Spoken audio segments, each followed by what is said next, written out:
Okay, so my name is Elena Vertugina, and I'm going to talk to you about bringing up a mature language personality.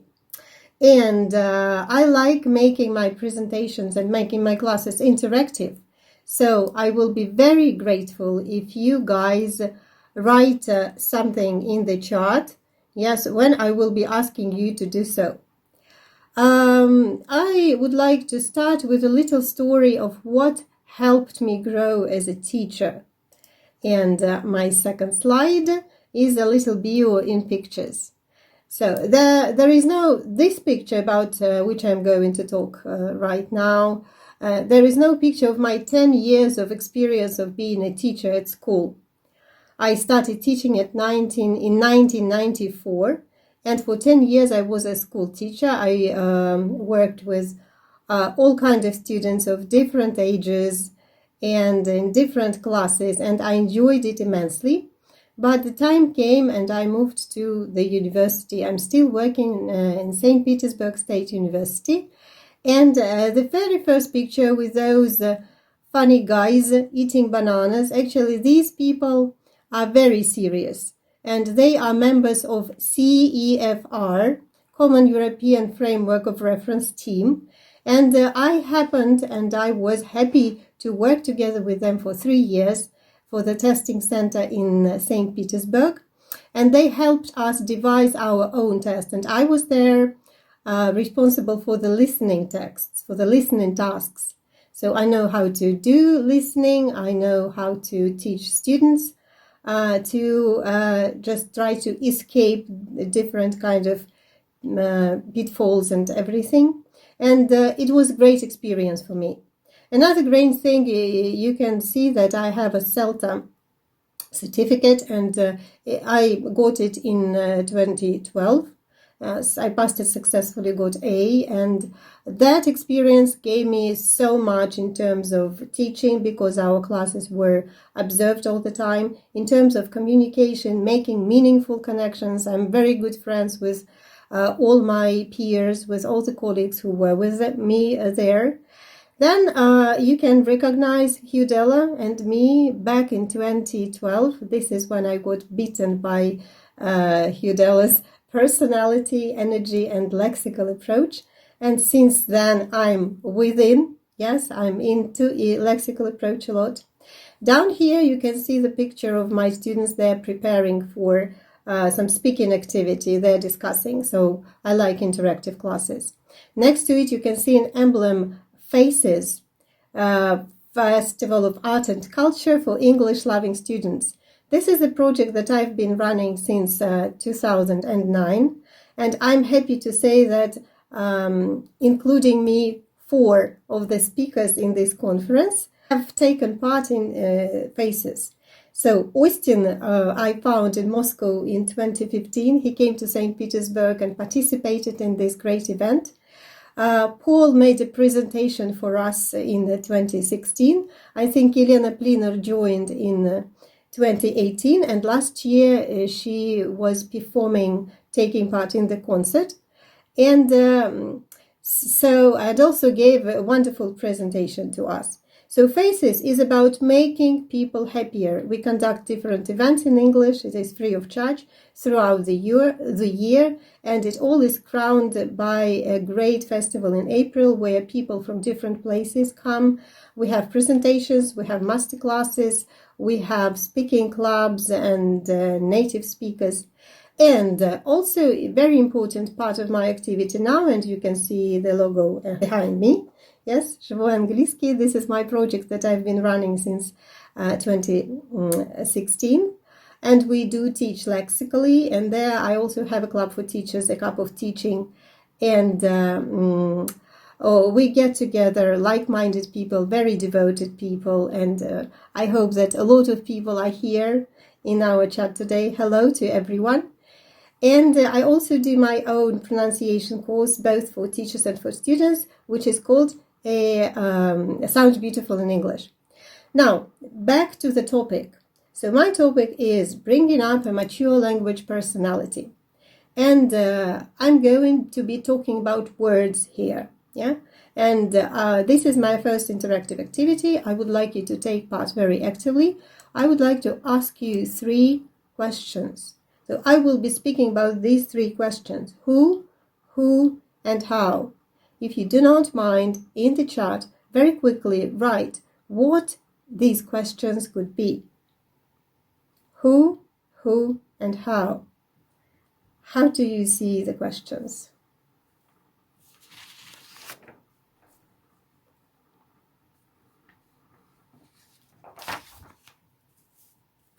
Okay, maybe you're a little bit shy. Yeah, this is okay. Who, teacher, student. What is a teacher? Thank you very much for your contribution. Yeah, who is the teacher? I need one how question. One how question. How? How do you interact? Okay. Thank you, guys. Thank you very much. Yeah. So the questions that we are going to consider today is who is it? Who is a mature language personality and why I call it so? Who actually can bring it up, which is you are right, is about the teacher, and how can they teach us? How can we do it? Yeah. And before we delve into these questions, I would like to consider a term which can be called an immature language personality. So I work at the university, as I told you, and since 2001, I've been giving my students one and the same task. This is very first homework of the years and very first assignment, and they all remember it very well. So I asked them to write their English story, or my English history, sometimes it is called. So this is the essay for the first year students. And I asked them to talk in this essay about the following questions. So how I first started studying English. What was my progress when I was learning at school? Like, what textbooks did I study? Did I like my teacher? Did my teacher like me? What things I could do well? What things I disliked doing? This kind of stuff. My extra studies. Maybe you did something else. Maybe you watched videos. Maybe you traveled. Maybe you played some games in English. Maybe you had... Thank you, Odyssey. Not today. You see, my cats, they help me, stay indoors because I learned from them. The cats are always indoors. So, and we will tolerate for a little bit. So then I ask them to write about their current level. And before I get them acquainted with the CEFR and the descriptors, and then they take the descriptors which can be applied to themselves and write what level they have in reading, listening, speaking, writing, vocabulary, and grammar. And finally, they have to write about their expectations. And I can tell you that if I get a group of students, which is quite a high level, so about, B1 plus, their stories are more or less the same. They liked studying the language, they had great textbooks, great teachers, they did a lot of activities, but what keeps me puzzled all this time, and you can see it from the next slide, is all of the students who come to university to study, they all have quite a big practice of learning English. So it starts from 7 to 8 or maybe even 10 years of learning English at school. Some of them start even earlier. A lot of students, to help them struggle through the school process, get a private tutor. And when I ask them what textbook did they study in the 11th grade, they say that it is upper intermediate, not less. And also they have some supplementary grammar books which are roundups or grammar ways or things like that. So then I ask them a question and I ask them to think about it. How come that after doing all that, they are still at elementary level after completing an entrance test? And an entrance test at the university, I can tell you for sure that this is quite a test. It has all 5 things in it. Yes, we test them for listening, writing, reading, speaking, and use of English, which is grammar and vocabulary. And the test is devised by the testing center where I worked. So it gives quite precise, yes, quite accurate results. And when we think about it, and when they give it a thought, they understand that probably at school and in their previous experience, there was something wrong. Why they didn't acquire the level after so many years of being exposed to the English language. Okay, so the next question that we need to ask ourselves, how, and maybe not just how, but what, yeah? What are the major changes that a person goes through when they learn from A1 and go up this ladder to acquire a B2 or C1 level, yeah? When can we say that a person is quite proficient and independent in the language? Yeah. If you want, you can write some words or a sentence in the comments. So how can you characterize? Yes, when can you understand that you're quite fluent? Yeah, that you can take exams like CAE or IELTS or TOEFL or Pearson and pass them with flying colors or with very good results.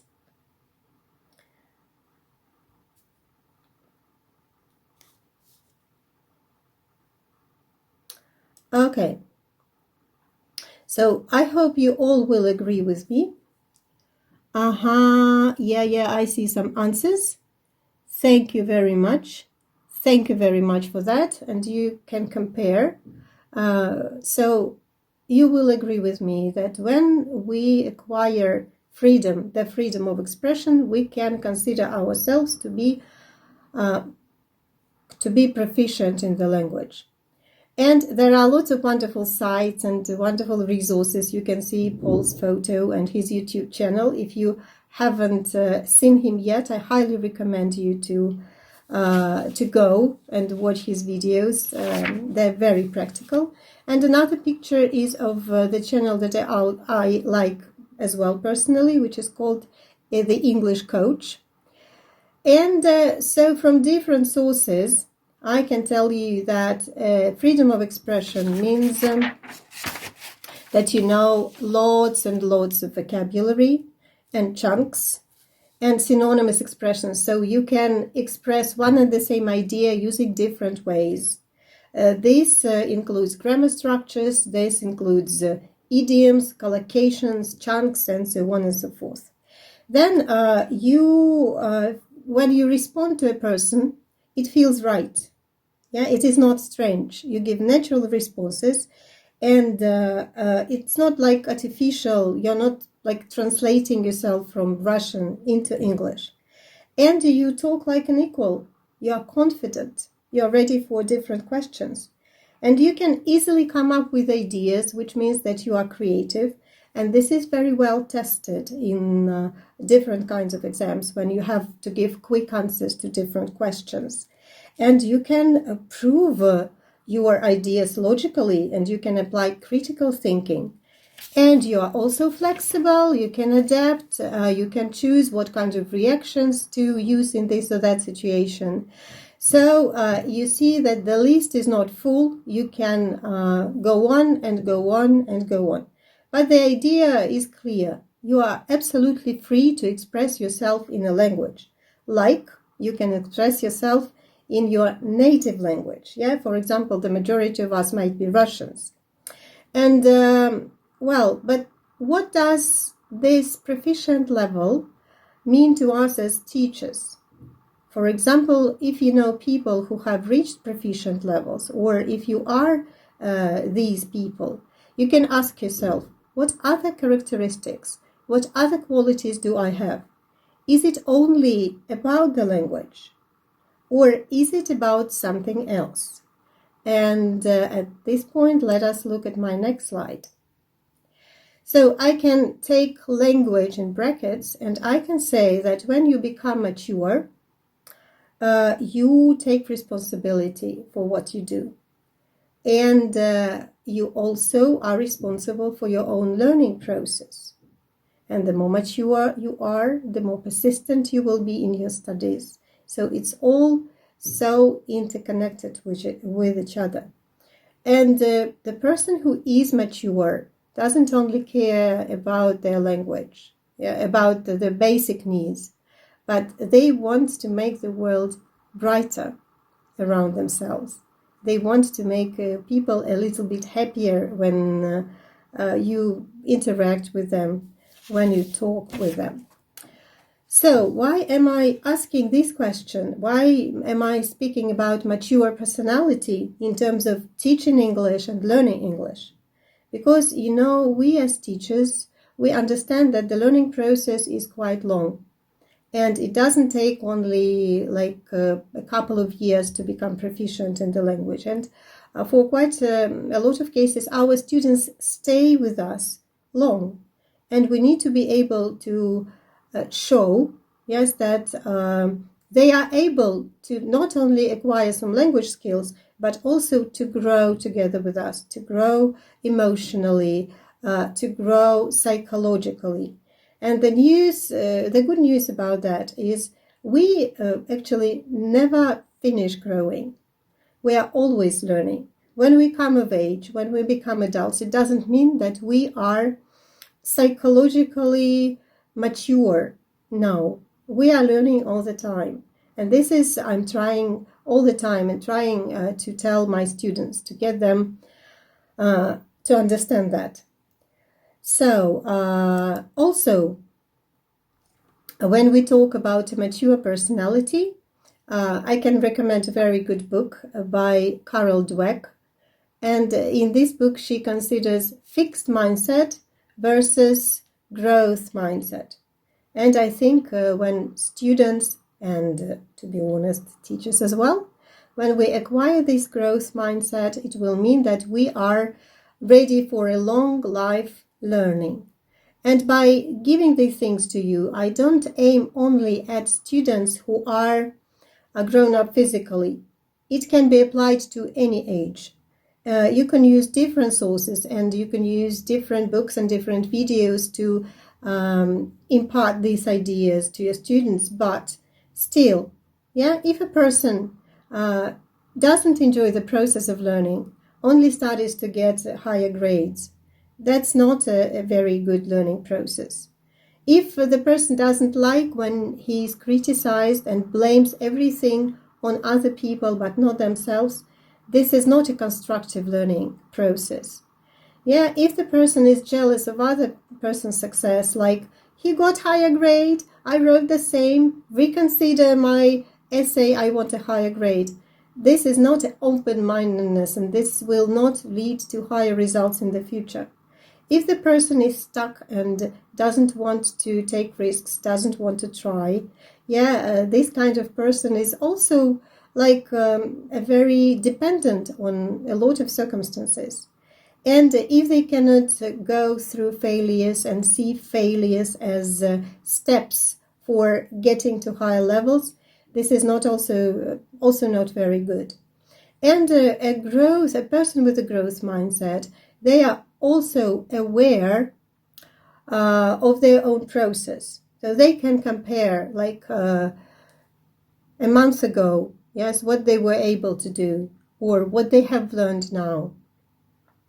And another thing that I would like to recommend to you to prepare your students and yourselves to be mature psychologically and emotionally is the School of Life project. And I like this quotation very much. A person who can alter their circumstances through their own agency. Well, this is basically what we like to do with our own lives if we think about our personality in our native language. But I think this should be the aim of any person, to do whatever they want with their life, with their lives, applying to the foreign language. And by the way, I never teach English as a foreign language now. I try, and I tell this to my students and to everyone, I teach English as a native language of other people. And this sounds much more natural, and this sounds much more alive. Okay, so let's move on. So, as you might have already guessed, when we talk about becoming a mature language personality, we should apply all these things to us as teachers. This is we who need to try to acquire growth mindset. This is we who need to take responsibility for our actions. And this is we who need to continue learning, never stop learning. These quotations, which you can see here, they are about very important things. Like some time ago, I listened to a very good book. It doesn't have connection to methodology and to teaching English. It is in English, of course, but it has connection to bringing up kids. And the book is really, really great. If you haven't heard about it, it can be just downloaded for free. And I listened to it in Contact. It was very easy. I got so many wonderful ideas, which I now use when I teach not only kids, but adults as well. And they work. And Alain de Botton, who is the founder of the School of Life, agrees with this book by saying that when you criticize the person too harshly, even a very small word can influence their whole future development. And I will tell you a little story. Not long ago, I had a student, a grown-up student, a girl called Marina. She came to me to study pronunciation, to my pronunciation course.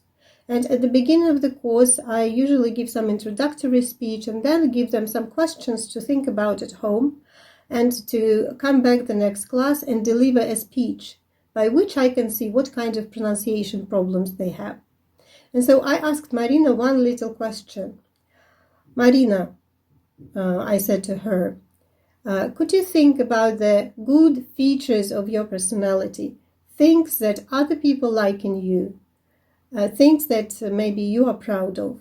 And she went home. When she came back the next lesson, she told me that I asked her a very tough question. I wondered why. And she said that she was sitting there thinking of some good features, good characteristics of her character, and she couldn't come up with even one. And then she went to ask her mother. And her mother didn't help. All she did was a lot of criticism and a lot of ideas connected with some downsides of her character. You know, when I heard the story, I was on the verge of tears because what I saw, who I saw in front of me, was quite a mature person, a very versatile, very well-read, a very good communicator, and a kind, responsible personality. So I thought that, of course, we teachers are also really responsible every day, every minute in our classroom for the mood our students have. Maybe we can, fix something that they don't get in their families. And if you see that in the eyes of the students, you have this understanding, you have this rapport. So sometimes it can mean, it can be, and it can weigh much more than just you teaching them English, teaching them words, and teaching them grammar structures. And I hope that the majority of you here, all of you here, will agree with the last saying. This is just what I came up with. Yeah, we are responsible for our students' personal development and progress in no less amount than parents are responsible for those of their kids. So my classes are never just about teaching them English. My classes are always about teaching them something and learning from themselves. So, a mature English teacher. Who is this person? This person is the one who helps develop a growth mindset in students, who helps them develop confidence in their language, who helps them broaden their horizons through exposing them to meaningful texts, challenging situations, help them acquire practical skills as how they can learn, what can they discover about themselves while they learn. And these skills will be very useful for them in general, not only just for our subject, not only just for the English language. And also, a mature English teacher is the one who knows the language and strives to understand the language, to use the language even better. And a person who is psychologically mature, who first of all can help themselves. As we, I hope here, we will live through this period of isolation and we will help ourselves and thus we will help our students. I can tell you that I've been conducting online lessons for 2 weeks now, and I see very little difference in communication between me and the students.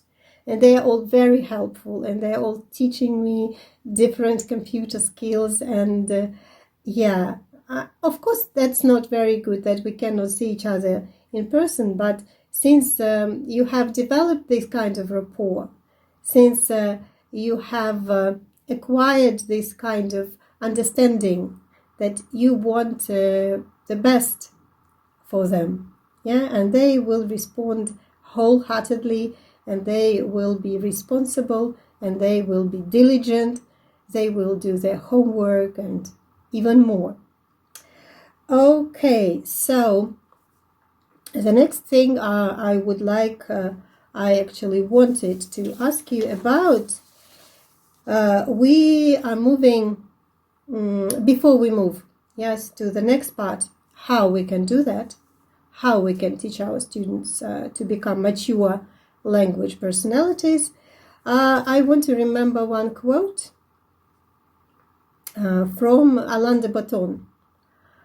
He, in his videos and a lot of his lectures and talks, he says that a lot of parents have concerns whether they can become a perfect parent.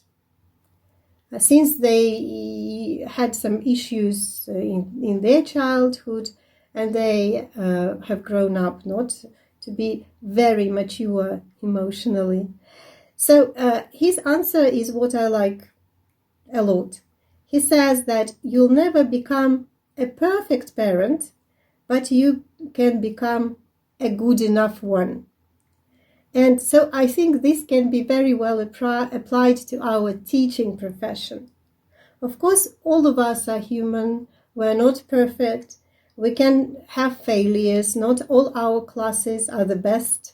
And we may lack skills and we will make mistakes. Yes, we all do. Because we all are people. But if we are a teacher who is responsible, emphatic, and wishes their students well, I think, yes, everything is manageable and we can help them to become more mature in the language and more mature as personalities. So let's move on to the next slide. Now, before we move on, I would like you to contribute with what do you think is the most important to answer the question how we can bring up a mature language personality. Keeping in mind everything which I have just told you about. So just a couple of sentences. How we can do that. What kind of tasks, what kind of activities can we employ?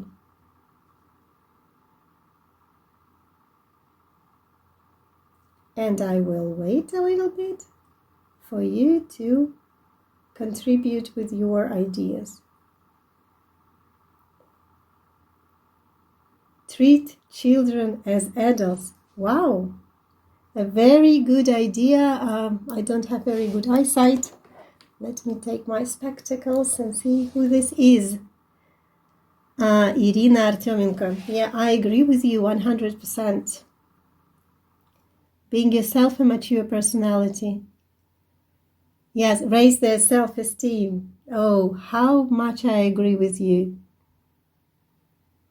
Yeah. Yes, you know, guys, I know that you can write a lot more. And if we talked to you, like in the life situation, yeah, provoking activities, independent tasks. Oh, yeah. Yeah, thank you very much. By setting an example, by teaching our students how to reflect on their progress, by supporting them. Yeah, I agree 100%. Yeah. You know, while you're writing, and I will read through all your comments later, so forgive me if I miss something right now. I can tell you that when I came to the university, I was a strange teacher. I was not academic at all, and I treated all my students as children, and I still do, because I do not believe that if in the 11th grade they are still kids, that they grow up miraculously during these 3 summer months and become adults. No. When they come to university, a lot of them lack learning skills in the first place. They don't know how to organize, their vocabulary, how to notice, how to hear, how to just make themselves start doing things. A lot of them have very little understanding about their own language. And if you start or if you continue teaching the subject when a person already cognitively is grown up with the Russian mindset, yeah, you should try to use those skills. And some students are not mature in the Russian language. They cannot feel it. And this is a big problem. Okay, kids are adults with less experience. I can tell you that I learn from everyone. It doesn't matter for me how old the person is. Yeah, they can be pretty mature, in age, or they can be very little. So sometimes kids are much more creative than adults, their ideas. Yeah, I think Elena Pliner is going to tell you a lot about kids, so I'm not going to talk about it too much. Okay, guys, so thank you very much for your contribution. This is the list that I have come up with. Yeah, so first of all, I know that there are a lot of concerns that we are non-native speakers and we are not confident in our own language ourselves, and we are making mistakes. But I know that Paul will try to reassure us, will try to give us some very good arguments to feel better. Yeah. So what I think we can do practically, we can attract natural resources. So you understand very well that one textbook is not enough, because we would never be able to learn Russian and use Russian as proficient users if we only used one textbook and only studied twice or 3 times a week. So I do teach lexically. So lexical approach is another big topic. I'm not going to talk about it in details right now, but I also use natural approach. So I ask students meaningful questions, and I ask them to think in pictures. And the next thing I think is very important is to teach them beautiful pronunciation. A lot of students who come to me have to be retaught more than 50% of words that they say out loud, because they misplace the stress, because they don't know anything about the true sounds of the English language. And you will agree with me that they are completely different. Потому что, если я сейчас буду использовать английские звуки для выражения идей на русском языке, вы поймете, насколько я использую сейчас английские звуки, and I'm not using Russian sounds, and some students, they even don't notice this transition when I'm speaking Russian, from when I'm speaking Russian to when I'm speaking English, because I'm using the same sounds. So I do think that pronunciation is important because it actually makes them more confident. It helps them to create a better image of themselves, and it helps them in a lot of skills. It's not only in speaking that they use pronunciation. They use it everywhere. Then I encourage students to become more independent, because the teacher is not the only person who can teach them. They can learn from different internet sources. We live in the time when anything is available. Yeah, you just need to direct them slightly, and they need to be inquisitive. They need to be curious. They need to want to find out more. And it depends, of course, on the teachers, because if we start by giving them some interesting ideas, they will start asking themselves questions, and then we can say, go and find out. Bring us the answer.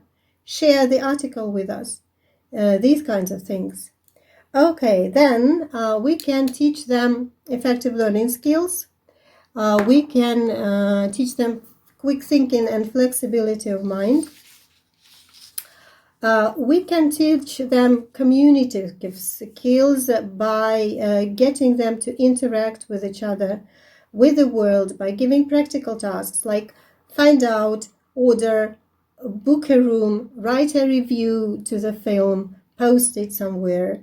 And we can teach them to listen to each other and to be polite. And we can, of course, challenge them, give them challenging tasks. Tell them they can do it because you know they are smart enough, or tell them that you doubt they can do it because maybe they are not ready, maybe the task is too challenging for them, and they will do it anyway. In this case, I like this quote by Samuel Beckett, a French and Irish writer and poet. Ever tried, ever failed, no matter. Try again, fail better. And of course, if you teach them about this growth mindset approach, they will remember it. None of them wants to stick to a fixed mindset, since they get to know what growth mindset is. Well, also helping others and accepting help is a feature of a mature personality. You can create a team, yes, with your students. You can encourage self-respect. You can allow yourself to be vulnerable, to show them that you are human as well, so you can share personal stories with them. You ask them for advice, and you can give them meaningful group tasks. And I have to be finishing soon. I talked through it very, very quickly. Of course, I could say much more. But another important thing, of no less importance, is that you involve a sense of humor, that you are yourself. So if you try to be somebody else during your classes, your students will crack you very soon. And if you can't do it very well, they can be very cruel, you know. So you need to be comfortable with people. You need to be comfortable with your students. And of course, constant self-development, this is our lot. But at the same time, this is one of the best things I know about teaching. Because they boost you, they push you, students. To be able to answer their questions, you need to be always learning yourselves, and this is very good. And by the next point, by learning from your students, I really mean that you learn. And you need to understand. And for this, you need to look into them, into their personalities, because they come to you, they already have their character. They already have their talents, and you can learn quite a lot from them. Oh, and of course, you can trust them, and you can hope that a lot of things that you give to them will be taken by them. Not the next class, no. And you teach them so much that you never know when you will yield these results, but you definitely will. And I urge you to think about teaching from this point of view, not only from teaching people English, but from helping them to become mature language personalities. And I do think that this is possible. Rock and roll was not a government plan, said Sir Ken Robinson, another guy whom I learned from a lot.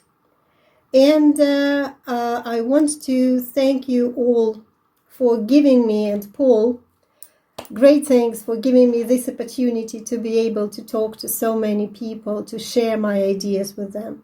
Because when we share our ideas, we also grow. So now I'm growing together with you. And some information about myself. I can be easily found in ВКонтакте. I run the group Живой Английский. I do the course Teaching with Outcomes for Teaching, and as I told you, pronunciation course.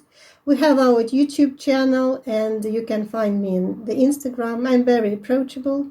I always answer questions, and I'm happy to get to know more like-minded and open-minded colleagues.